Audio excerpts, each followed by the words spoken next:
Antes de que Hello, my name is Isabella Perez, Recreation Leader for the City of Socorro. Thank you for joining today's meeting. Before the meeting begins, we would like to remind our guests to remove all hats and silence all electronic devices. No destructive behavior or outbursts will be tolerated, and violators are subject to ejection and possible prosecution. Hola, mi nombre es Judy Rodríguez, secretaria de Planificación de la Ciudad de Socorro. Gracias por participar en la reunión de hoy. Antes de que comience la reunión, nos gustaría recordarles a nuestros invitados favor de quitarse los sombreros y silenciar todos los dispositivos electrónicos. No se tolerará ningún comportamiento perturbador ni exabrupto y los infractores estarán sujetos a expulsión y posible procesamiento. Hey, good evening, everyone. I want to welcome you all to the regular scheduled City Council meeting for the City of Socorro for October the 2nd, 2025. It's 6:02 p.m. and I call this meeting to order. As always, we begin our meetings with the Pledge of Allegiance. If you all would please stand for the pledge. Chief, you want to lead us in the pledge? Sir. I pledge allegiance To the flag of the United States of America and to the republic for which it stands, one nation, under God, indivisible, with liberty and justice for all. Thank you.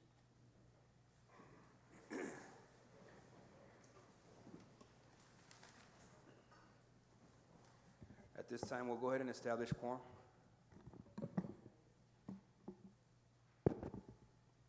Mayor, you do have a quorum with 4 members present. Okay. Do we need, Mr. Martinez, do we need to go down the line?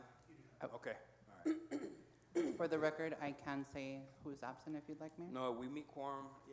Right now, we're good to go. I appreciate that. Next item on the agenda is public comment.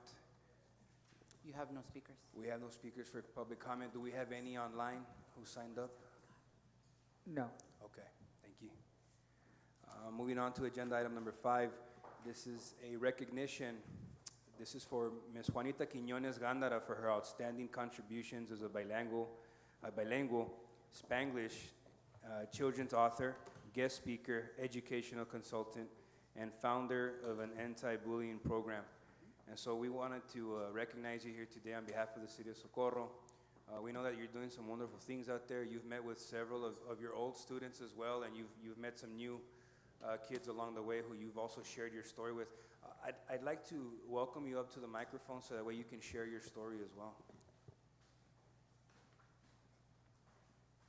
Yes, of course. Well, first of all, I'd like to start off by thanking everyone here today for the opportunity to speak to all of you regarding what I'm doing today. My name is Juanita Quiñones Gándara, and I am a proud retired school counselor. Yes, from where? Socorro ISD. So I was in Socorro 9 years, and I was a school counselor total of 20 years, and a bilingual teacher of 10 years. I know you're looking at me probably and saying, pero ¿cómo? Si se ve tan joven, right? That's what you're all saying. Anyway, that's my sense of humor, and Ms. Rojas can tell you. I used to be a counselor when she used to be a teacher there, and we worked together, and that's no secret. Anyway, I'd like to start off by letting you know that everywhere I go today, I tell everyone that I'm living my second dream. And what does that mean? Well, basically today, I am proud to tell you that I'm a Spanglish bilingual local author from El Paso. And basically, my story is a miracle story, and that's why my mission is to inspire future authors, so pay it forward, if you will. I never woke up one day and said I wanted to be an author. I met somebody, and they sort of kind of asked me 2 questions. It's a long story, and if you want to hear it, you're going to have to invite me back, okay? So we don't have time for that today. So this is what I tell everyone. I love to inspire future authors. I also love to promote family literacy. And when I do family literacy nights all around El Paso, I've gone to many districts here, but not enough schools here in Socorro. And so that's why I'm here today, is to have you all consider what I'm doing. And the themes that I touch on my books, I have 4, and I brought them with me. One of them, the first one, is basically promote a chain reaction of kindness so there's bullies no more in this world. And it gives you the answer at the back by sharing my words of wisdom. And those are the answers to anti-bullying, believe it or not. And from here, I developed what is called a social emotional learning anti-bullying system. Notice I didn't say the word program, system. Why system? Because it belongs to, or it can be integrated with any SEL program out there. So the teachers, I like to tell you, used to come to me and say, Ms. Candara, what can we do to help our children, in our classroom, in our school, behave better? Well, guess what? I had a lot of time after I retired to think it over. And of all the 20 years in school counseling, I poured my 20 years of school counseling experience into these 5 words of wisdom, which I want to share very quickly. The first one is follow the golden rule. Treat others the way you want to be treated. Number 2, my parents taught me to be your best self, to be humble, right? Be humble, be kind, and share your wealth. Wealth could look like knowledge or money. Me decía, no sea codita, mija, cuando tenga dinero. The third one is when you get angry, stop and think before you open your mouth, use your hands or feet. The fourth one, communication is key. Hablando se entiende la gente, no gritando, les digo a los padres when I go out there. And the last one is be a good listener. Sé un buen oyente. And if you stop and think about those 5 words of wisdom, it applies to the whole world, doesn't it? Well, this book went international, I'm proud to tell you. It participated in one of the largest book fairs in Frankfurt, Germany. So I'm not boasting, I'm just telling you it got a lot of attention. Telemundo just interviewed me last week, and they're really taking off on this last book that I just wrote called The Magical Journey of Little Raquela Churros. And she's Courage of a Migrant Child. So what I'm trying to tell you is that today, yes, I am an author, but my journey has taken me now, and it's been unfolding into me being a guest speaker and going to schools and speaking before families about the importance of them teaching their children, no matter if they're bilingual, dual language, or migrant, about the importance of higher education. Basically by sharing my own personal story, being born in Juarez, raised in El Paso, also beginning my humble beginnings in the Segundo Barrio, and so I can go on and on and on. And a lot of my colleagues don't even know this about me, Irene, but you didn't know I'm from the Segundo Barrio, so be careful. And, and basically, you all, I have a lot to say, but I basically tell everybody that inspire future authors, and then family literacy, and also turn a negative situation on bullying into a more positive one by following this system. And last but not least, again, I do consider myself an advocate for migrant, bilingual, and dual education. And basically, that's all I'm going to say, because aquí me voy a quedar toda la noche. Okay, but my books are on Amazon. I invite you to visit them. And here they are. If you want to come, I'm going to be sitting back here. Ms. Gandara, also, I also wanted to invite you up to the microphone so that you can also share with us and the public who's watching as well, that in your new journey, it takes a lot of your time, and it also takes funding in order for you to go out there and help spread the word and motivate our students. So can you tell us a little bit about how we can also help contribute to this journey? Oh, wow, yes. Actually, I'm glad you asked that question. Thank you so much.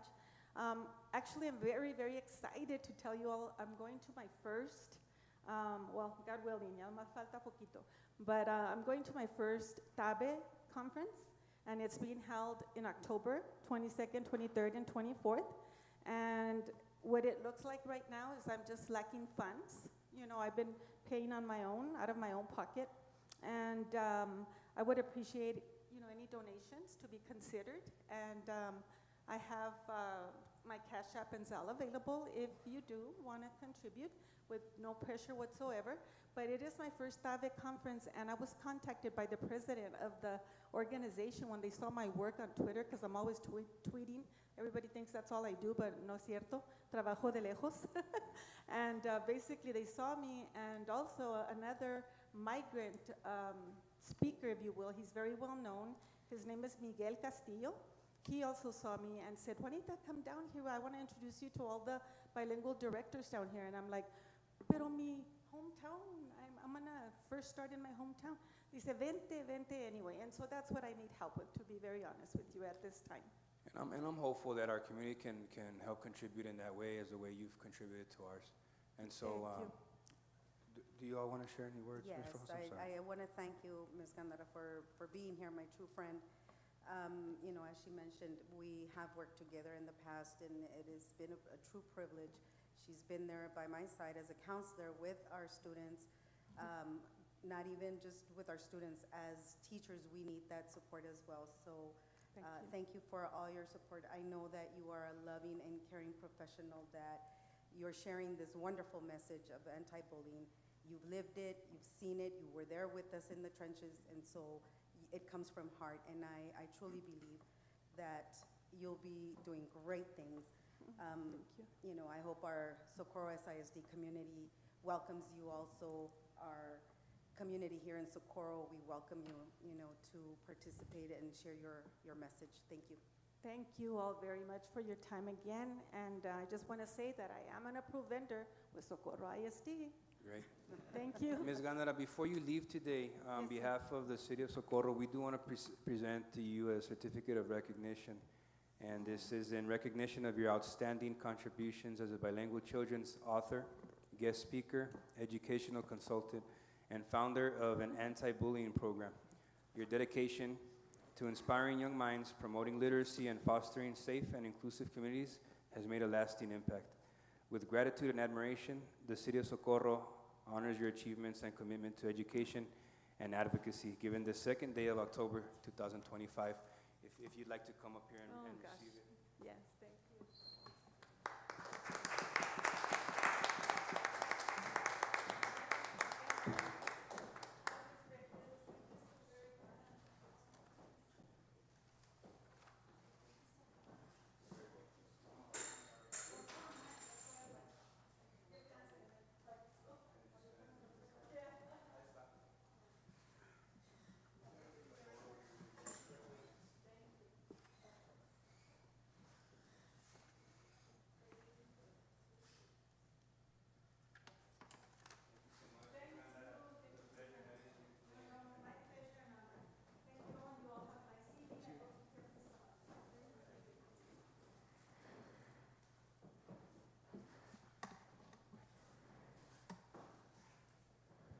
Okay, moving on to our next item. This is agenda item number 6.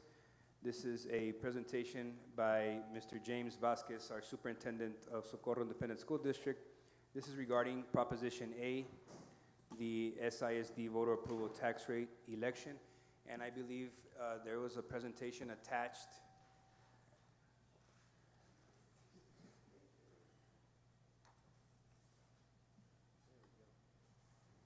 Mr. Vasquez, do you need, you guys got that clicker there, Fran? I'm sorry, we don't have the fancy setup you have over there at in your school board meetings, but All right, let's see, let me just make sure. Oh, there we go. Well, good evening, Mayor Cruz and Council. My name is Jim Vasquez, Superintendent of Schools for the Socorro Independent School District, and I want to thank you for this opportunity to speak about Proposition A. This is going to be placed on the ballot this November, and I just wanted to provide information on what it is, how it works, how it's going to impact the district, and how it will impact our property owners here within the district boundaries. So first thing I just wanted to share was, there we go, just a brief history of our budget. You know, it's been well documented over the past couple of years that we have gone through our challenges, and I want to lay these out briefly. So in spring of 2023, times were good.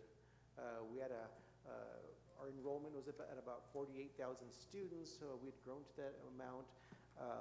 We had a healthy fund balance of about $100 million. Our budget was in a reasonable position at that point.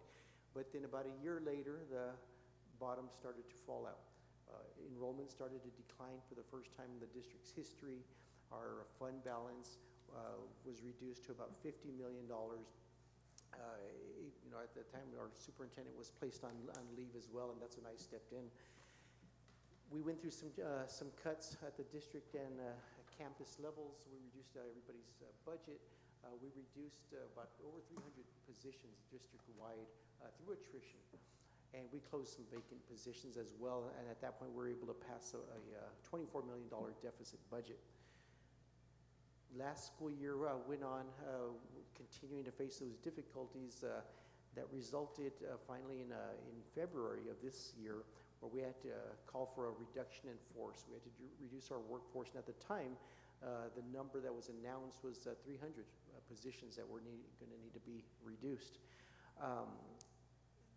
Through attrition, through resignations and retirements and strategic staffing by our HR department, we were able to cut that number down. So the number of employees impacted by the reduction in force was not 300, it was actually 23. Now, that's 23 too many, and we feel for those employees that were impacted and their families, but we were able to get that number down. So with that, we went through that experience. We also had to take out 2 short-term loans, one for $25 million, one for $35 million, to get us through the lean months. The way we are funded by the Texas Education Agency and by the state, we don't receive funding in April or in August. So those months are a little lean, so we did have to take out those loans. The interest on those loans was about $1.5 million. So after going through all of that, those painful decisions that we had to make, the impact that it had on our employees, this past June, we did present our board with a balanced budget, and that was adopted at the end of June.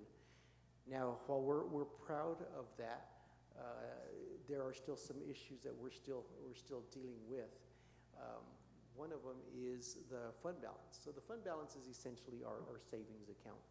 And by our own policy, we need to be at 75 days of fund balance. So meaning that if everything shut down, the world shut down, but we were still required to run the district, we could run it for 75 days. Back in 2020, we had 80 days of reserves, 80 days of fund balance, over $100 million there. Times were good, but post-pandemic, skyrocketing inflation, 25%, there was insufficient funding from the state. We were still being funded at 2019 levels, even though inflation had risen by about 25%, excuse me. And we kept, just like we do sometimes in our own personal budgets, sometimes we can't make it through the months, we have to pull from our savings. That's what we were having to do year after year. Ultimately, we ended up where we are now with a fund balance of 17 days. That's about $26 million in reserves. So that's at the lowest position that the district's ever been at. So one of the things that the board asked me to do this past spring was to put together a committee of community members. When we formed a committee called the FOAC, the Finance and Operations Advisory Committee, and we asked this committee made up of 36 members. Some were parents, community members, administrators, elected officials, teachers. So it was 36 members. We met twice over the summer, twice in June, twice in July, and we opened up our financial books to them and had them look at everything, look at projections over the next few years, enrollment projections, to make informed decisions and recommendations. So after meeting 4 times with them, they presented to the Board of Trustees at the July board meeting, and one of the recommendations they made was to pursue this voter approval tax rate election.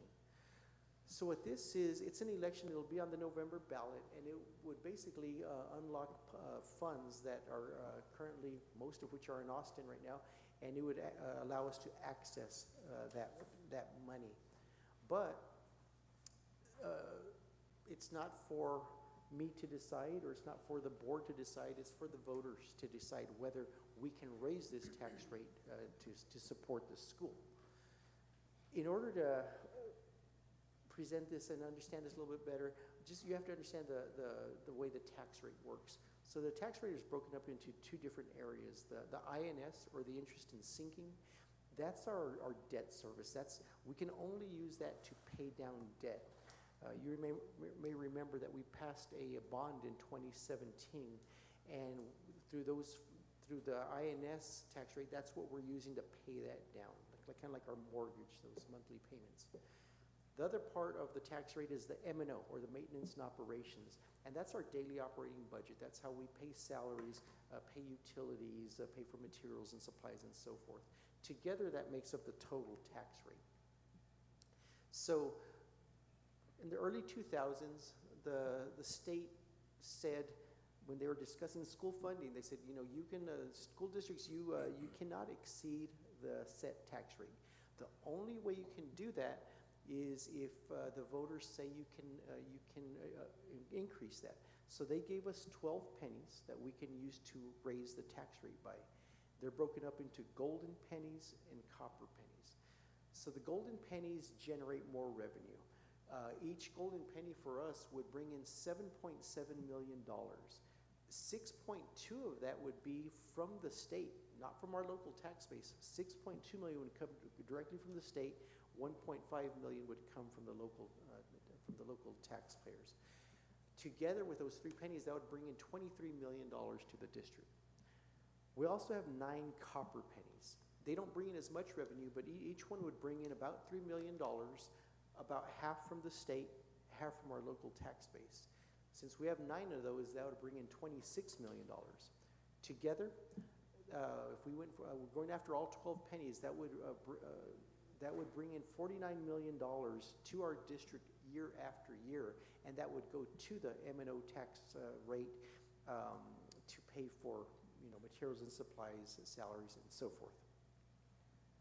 So, how is it going to impact us as homeowners on our property tax bill? So what this would do is this would go, all 12 cents would go to the M&O tax rate, so it would increase that by 12 cents. It would go from 66 cents to 78 cents.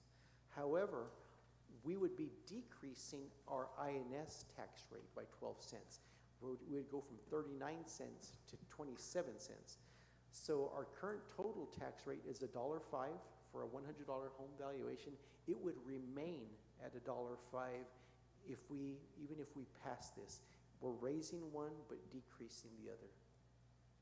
So there would be no impact. It would be a net zero impact. So how do we compare? We hear a lot, Socorro charges the most. We have the highest tax rate. You'd be surprised to know that we actually do not.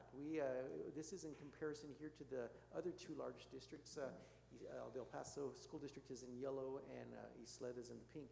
We actually have the lowest tax rate of the big 3 districts at $1.05, and we have the second lowest tax rate of all 12 districts within our region. On the M&O tax rate, it's low. It's at 66 cents, while the others are closer to 80 cents. Now, we can look at this as one of 2 ways. Either that's great. We have the lowest tax rate.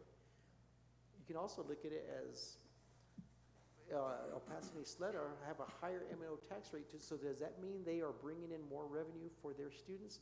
Absolutely, that's what that does. They generate more revenue per student than we do. In fact, we did an efficiency audit just recently, and that audit compared us to 10 other districts across the state. They call them our peer group, our peer districts. Districts like San Antonio ISD, Round Rock, Klein, Pasadena. And they actually bring in $1,000 more per student than we do. Statewide, the state brings in about $1,500 more per student than we do. So we're doing more with less in our district. And we're still a high-performing district. We have more A-rated campuses than ever before and 0 D or F campuses. On the INS tax rate, it falls in between the other 2 large districts, but remember, if this would pass, we'd bring this down to 27 cents. So what would we do if we were to pass this? Where does that money go? Oh, different things. We have infinite needs in the district and finite dollars. Even $49 million, as you all well know, doesn't go as far as we'd like it to go. But we would use this to really support the programs that we have and continue to maintain those at the levels that we do. Technology has been an issue in our district. Back in 2020, with the COVID relief money, we were able to buy a laptop for each student. Back then, it was probably seen as a luxury. Now it's a necessity. That's the way each of our students, that's the way they're tested by the state. It is on the computer. They have to have their own computer. Much of the coursework that they do is done on the computer. We haven't had the money to be able to replace those, and they're 5 years old now. Some have been broken, lost, and so forth. So we do need to replenish those. Maintenance and facilities needs. You may have heard on the news earlier this summer that there were some hot classrooms. I wish I could say that was an exaggeration, but it wasn't. It was factual. I walked into a lot of those classrooms myself just to see if what the issue was, and they were. We have aging systems within our district. Even though our buildings look brand new and they look amazing, they're getting old, and the systems are getting old and breaking down. So we would want to use this money to start replacing systems, have a deferred maintenance plan to dedicate money year after year to support these systems. And of course, we want to support our fund balance. Remember, we're at 17 days currently. We need to get back up to 75. So that would be, money would be used for that as well. Now, what happens if voters say, no, we don't approve of this? There would be a continued strain to our budget, continued strain to our fund balance. There could be a potential reduction of programs, potential reduction of staff. And those loans that I told you we'd have to take out, there would be a continued reliance on short-term loans to get us through the lean months. Now, this is the part I want to explain. So on the November ballot, this is the way it's going to read. If you look I know it's kind of hard to read here, but on the upper left-hand corner, it's going to say Socorro Independent School District, Proposition A, this is a tax increase. By law, we have to use that language. Now, I just explained that there would be no increase, but by law, we have to have that wording. So I just want you all to know, and the community to know, that this actually would not be the case for Proposition A. Just a couple of other things that will be on the ballot. I'm not telling anybody how to vote, just sharing information, and I want to share a couple of other propositions that will be on the ballot statewide this November. One of them is Proposition 13. This would increase the homestead exemption from $100,000 to $140,000. Proposition 11 would raise the homestead exemption from $10,000 to $60,000 for the elderly and the disabled. Now, not telling anybody how to vote, but if you were to vote for these two propositions and the Vader, on the average price home, there would actually be a decrease of $345 on the property tax bill. Now, this is for an average price home, and in the district, it's about $235,000. And just as a caveat, this is if all things stay the same. Now, I don't know how much property values will rise. With that, if they will rise, most likely they will. But and I don't know what other taxing entities like the county or UMC will do. But if all things stay the same, this would be the decrease that you would see on your property tax bill. So just some key points to wrap up. By approving of this voter approval tax rate election, Prop A, this would not be a tax increase. Money would be used to support programs and services, and it would improve the long-term financial position of our district. Key dates to remember: early voting. If you have not registered vote, October 6th is fast approaching. That's the deadline. Early voting runs from October the 20th to October the 31st, and election day is Tuesday, November the 4th. Accountability and transparency. There's been a lot of trust issues in our district over the past few years, and rightfully so. I'll be the first to admit that. I will say that there's been a change within our governance. We have 3 new school board trustees that were elected this past May. And I will say that, these 3 new ones, you put them together with the 4 who are already serving, and they have done an amazing job of bonding, of moving our district forward. And I say this, as an employee, that it's refreshing to see the way this has been, has turned out. It's very different from the past, and obviously we have a new superintendent who I hear good things about. So that's the new leadership team there. And at this time, well, before I open up for questions, I just want to, on behalf of the district, say how proud we are of Ms. Gandara and thank her for her service to the district. And we congratulate her on her new venture. We're real proud of her. Thank you. Thank you. Do you all have any questions on anything I've presented? Would anyone like to ask Mr. Vasquez? Mr. Garcia? Good evening. Yes, sir. So I just want to make sure everybody's watching. This is an SISD Proposition 8 because the most questions that I do get is why are we raising taxes and why is it X amount or that amount, and it's usually SISD is the difference between the city of Socorro. That's the biggest thing. That's right. That I want to make sure everybody knows because we get a lot of calls of, whoa, you're doing this, and like, no, that's not us. And we have to explain stuff like that. Now, I want to know, what is the difference between a bond and this proposition? So a bond the money used for a bond can only be used for building projects, maintenance upgrades, and so forth. This would go. It's an increase to the tax rate, to the M&O tax rate. So that money would be used to pay for things other than building needs, to support student programs, to support teacher salaries, and so forth. So it's not building related. Now, we're talking about the daily attendance rate. I know that's how we get funded mostly. Yes. So what is the difference between this proposition and the daily attendance rate for the school districts? So the way we're also funded is it is based on student attendance. They look at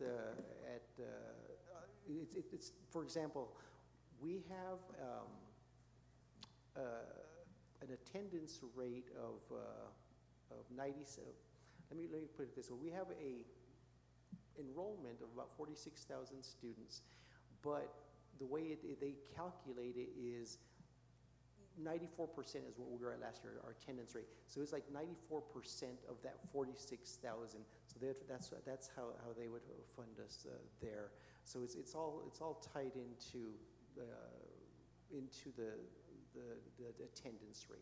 So the Proposition 8 goes along with the attendance rate? So it's not necessarily related to the attendance rate, but it raises, it would increase the tax rate so that way, because the way our revenue works is it's based on the tax rate. So this is the way it would be funded at this new tax rate of 78 cents. Because you can, and only because you can only pay for certain things with the daily attendance rate, and you can only with your tax rate. What would be things that we can't pay with the daily attendance rate compared to this proposition? Well, it all goes in. It's all part of the same pot of money that would be goes to the maintenance and operations rate to pay for salaries, student programs, computers, basically all of our day-to-day operations. It all falls into the same pot, same pot of money. Thank you. You're welcome. Any other questions for Mr. Vasquez? I have a comment. I want to thank Mr. Vasquez, Superintendent of SISD. I want to reiterate what Mr. Garcia said. Yes, it is a Socorro ISD proposition of increased taxes, which in the end levels out, as Mr. Vasquez explained. Yet, I am also an educator and a proud assistant principal for SISD. And I know the daily struggles that our teachers, our administrators, our students go through on a daily basis because we don't have that funding. And if this funding, this proposition would support our teachers or scholars across our communities, Socorro City, and across SISD, I am 100% on board with your message, Mr. Vasquez, and thank you for that because I'm in the trenches on a daily basis and I see the need. Thank you, Mr. Ross. Thank you, Mr. Vasquez. It's very difficult when the language that's being used on the ballot is one that may deter voters to vote a certain way. I'm trying to think how we can, as a municipality, get the message across. I know it has to be done a certain way, but we need to educate our community and let them know that although it states there's an increase, it's not necessarily an increase to their pocket, it's an increase to the actual budget. There's budget alignments that are taking place. We got to figure out a way, and we'll get with staff and figure out how we can help promote Proposition A as well as the other ones. I appreciate that, and I can tell you that, about 2/3 of the money, the 49 million, would be coming directly from Austin, not from our local tax base. And if the teachers or even the parents who attend the sports activities and they sit there at these large student activity complexes and they just could see the magnitude of the operation as a whole, the way the students perform, and seeing their son or daughter being active through these events, and also what's happening in the classroom.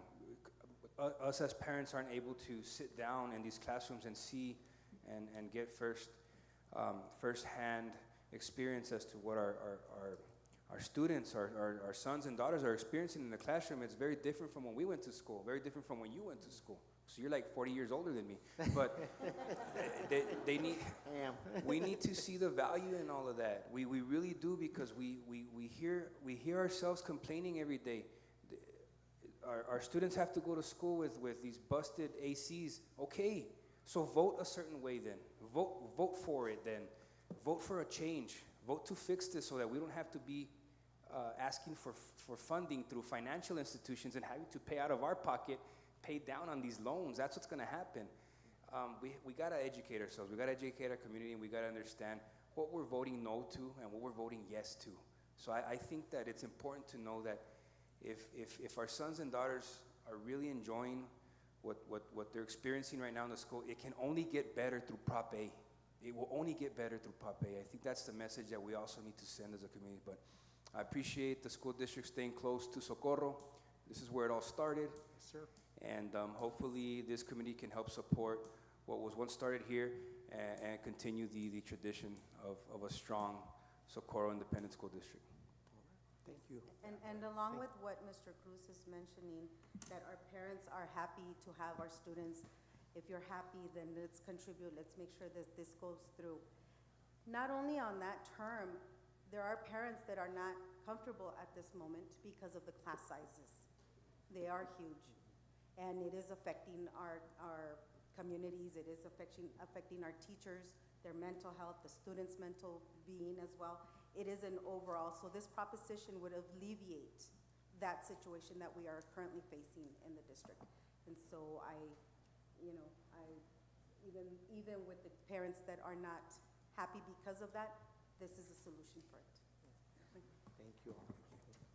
And I'm just gonna say something real quick, as Yes, sir. an educator myself, we need to find a way to fight those charter schools, because they're taking away a lot of our kids.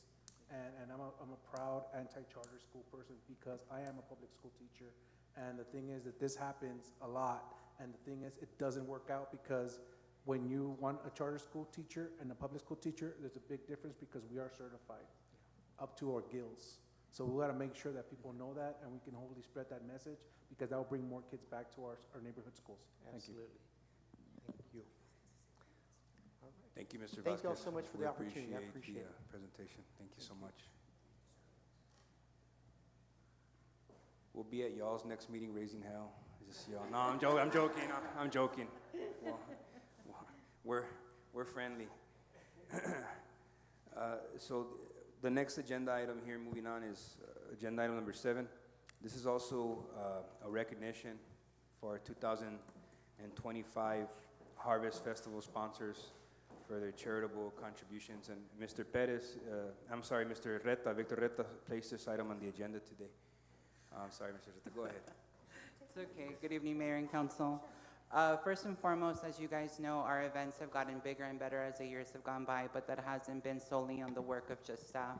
That's also been based on volunteers, also the commitments from support through community contributions. So today, as is our regular practice, we'd like to recognize and celebrate those that made our event super special.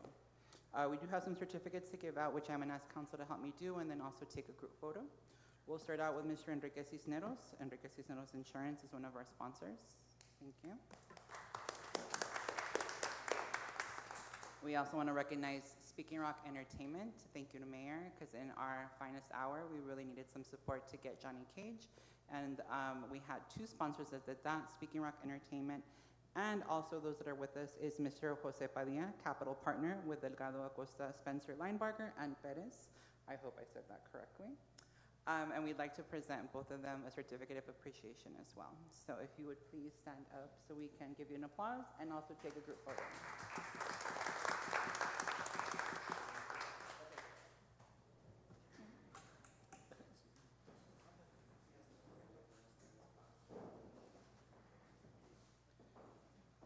We can get someone to present Mayor with Speaking Rock certificate so that way he also can get recognized.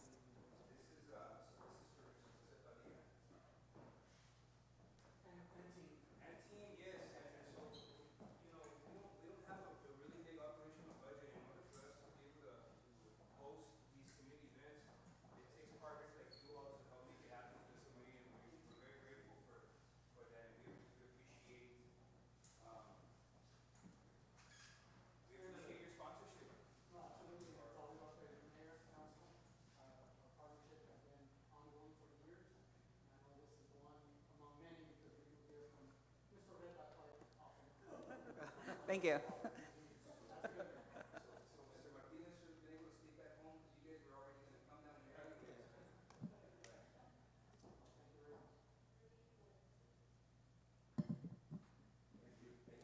Thank you.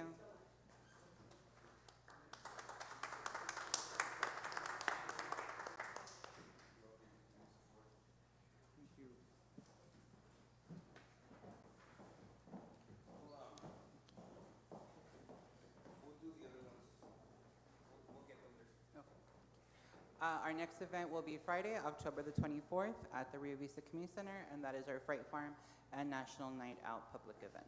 We hope to see you all there. Thank you, Mr. Reta.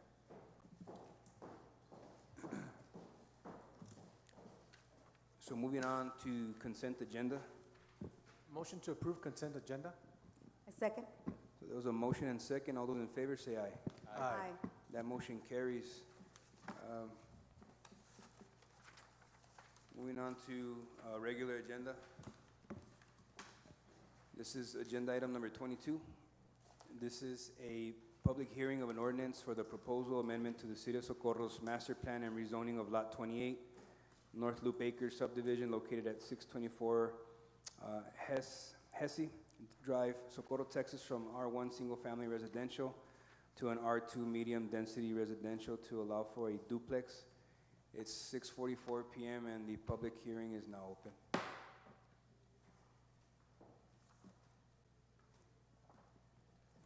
Do we have any speakers signed up? No, sir.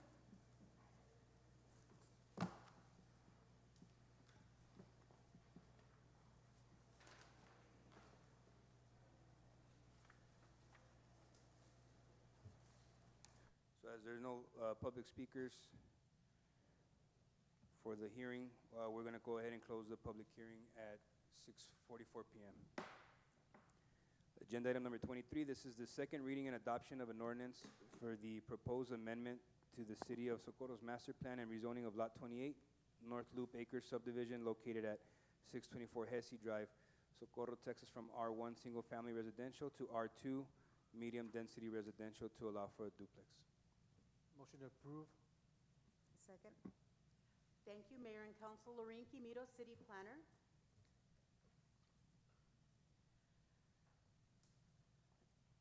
This item is a rezoning request for the property at 624 Hesse Drive.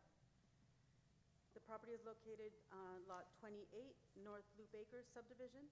The property owner is Black Diamond Developments, LLC. Their representative, Lorguera Armenta, is present to answer any questions after the presentation, should you have any. The property is 13,460 square feet in size, which is approximately .309 acres. It is currently zoned R1 single-family residential and vacant. The future land use map designates this area for suburban residential. And in summary, the request is for approval of a rezoning of a property from R1 to R2 to allow for the construction of a duplex. Staff's recommendation was for approval. The Planning and Zoning Commission voted for approval unanimously at their September 2nd meeting with the condition that the property be limited to a single duplex.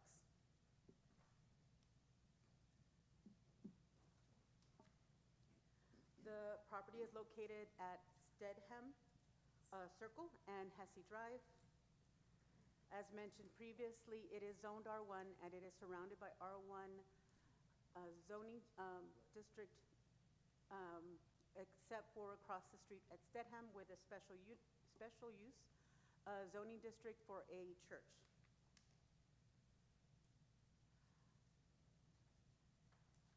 This is a larger scale view of the entire subdivision.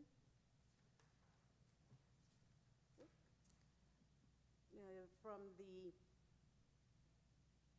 zoning map, you can see that there are the majority of the area is single-family residential along North Loop.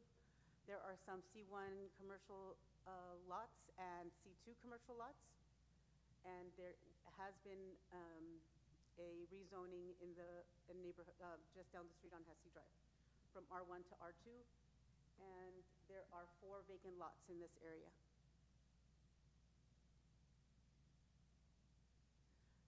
Future land use map designates the area as, again, suburban residential. The aerial map shows the vacant lots adjacent to the property, both across Hesse and on Stedham. You can see the mix of building types. There are some long structures showing mobile homes, traditional single-family homes, and the church across the street on Stedham. These are photographs taken of the property from Stedham Circle and from Hesse Drive.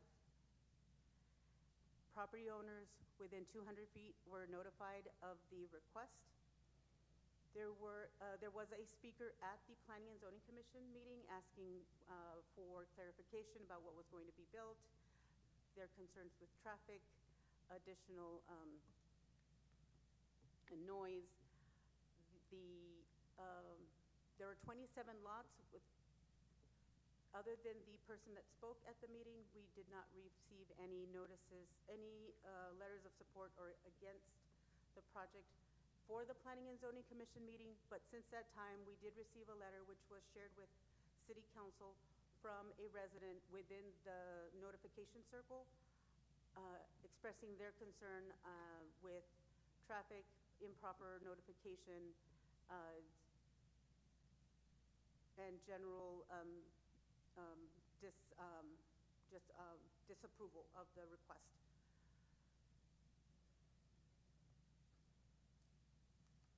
The site plan shows the proposed building with the 2 lots. I'm sorry, the proposed building with the 2 units for the duplex with parking on Hesse Drive.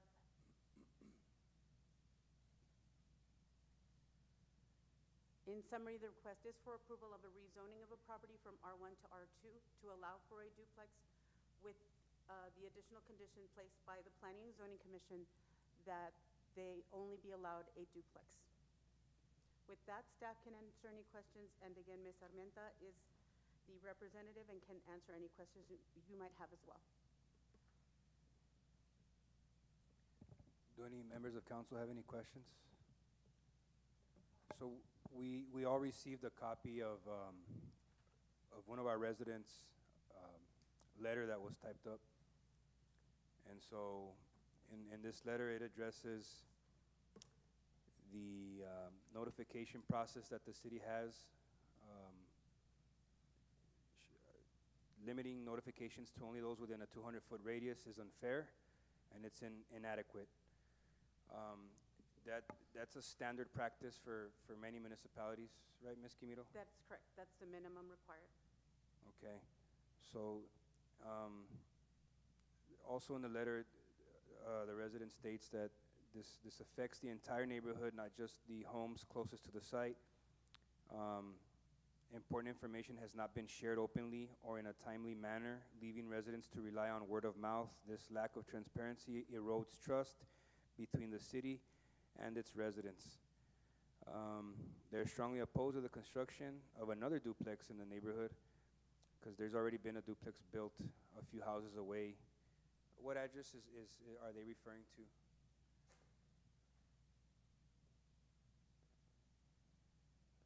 They're also concerned about the financial impact. Additional duplexes may increase property values in a way that drives up property taxes for longtime residents. For homeowners who are not planning to sell, this creates an unnecessary burden. We should not be penalized for simply wanting to stay in our homes. Lastly, they'd like to address the statement made by the Planning and Zoning Department. They asserted that a duplex is not a business, but a family home. While I understand the zoning laws categorizes duplexes as residential, the reality is that many duplexes function as income-generating properties. And their claim that their statement dismisses residents' concerns by simplifying the definition of a family home, and they deserve respect and honesty in these discussions. They also recognize that this letter may not change the outcome, especially since it appears that the property has already been prepared for building. Has work already began on the site? It is our understanding that they've only cleared the property of a concrete slab So just that was there. They're grubbing? just cleaning the lot. Okay. The resident that provided the letter, did they speak at the planning and zoning? No, they and- did not. Oh, that was another resident, was and that just was in somebody. opposition? Okay, That was in opposition? Yes. Yes. okay. And so I just wanted to be fair and transparent and respect the residents who provided the letter. And I know that they're concerned about the site being developed. It's very difficult for our residents to understand that development is going to happen on these vacant properties sooner or later. If not, they'll just get full of weeds and people start illegally dumping on those sites. I think the definition of duplex also scares residents. They think duplex, they're thinking many people are going to move in. There's going to be several cars parked out there, but we don't know that, right? I looked at the plan, and it seems that 2-car max per duplex, per unit. So there's also rules that they have to abide by when building these types of structures. So, well, it's been presented to the council. The planning and zoning has also voted on that. Are there any more questions or concerns that we want to discuss? A comment, if they were to, let's say, divide this lot in half, it would be very close to the minimum requirement that we need for it to be divided and for them to be able to build a house, right? It's, The minimum for the a minimum, single, it's 8,500 if I'm not, for a single-family home yes, or for R2? the lot. 10,000. Well, under its current zoning in R1, the minimum would be 10,000 square feet. Okay, And being 13, you wouldn't be able to split it to put 2 lots.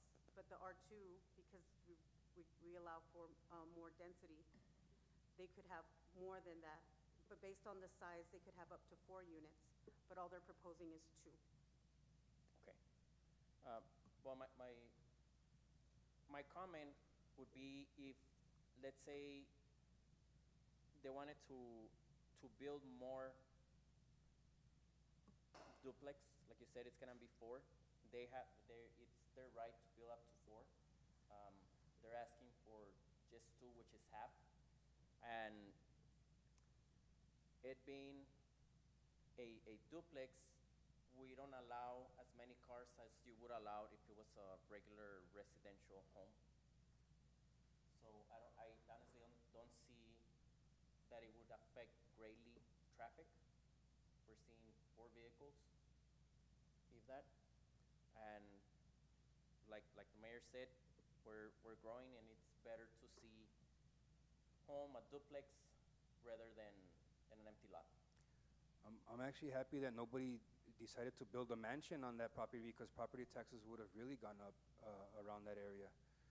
So there was a motion and second on this item. Unless there's any more discussion, we'll go ahead and take the vote. All those in favor say aye. Aye. Aye. Any opposed or abstain? And that motion carries. Thank you. Thank you, Ms. Camilo. Thank you, Ms. Gomez. Next item for discussion is agenda item number 24. This is the, well, actually, we don't have any items sir, for discussion for there are no 24, 25, 26, correct? Yes, sir. Motion to delete items 24, 25, and 26. Second? There's been a motion and a second to delete items 24, 25, and 26. All those in favor say aye. Aye. Any opposed or abstain? That motion carries. Motion to adjourn. Second? Motion and second to adjourn. All those in favor say aye. Aye. This meeting adjourns at 6:57 p.m. Thank you. Thank you. How are you?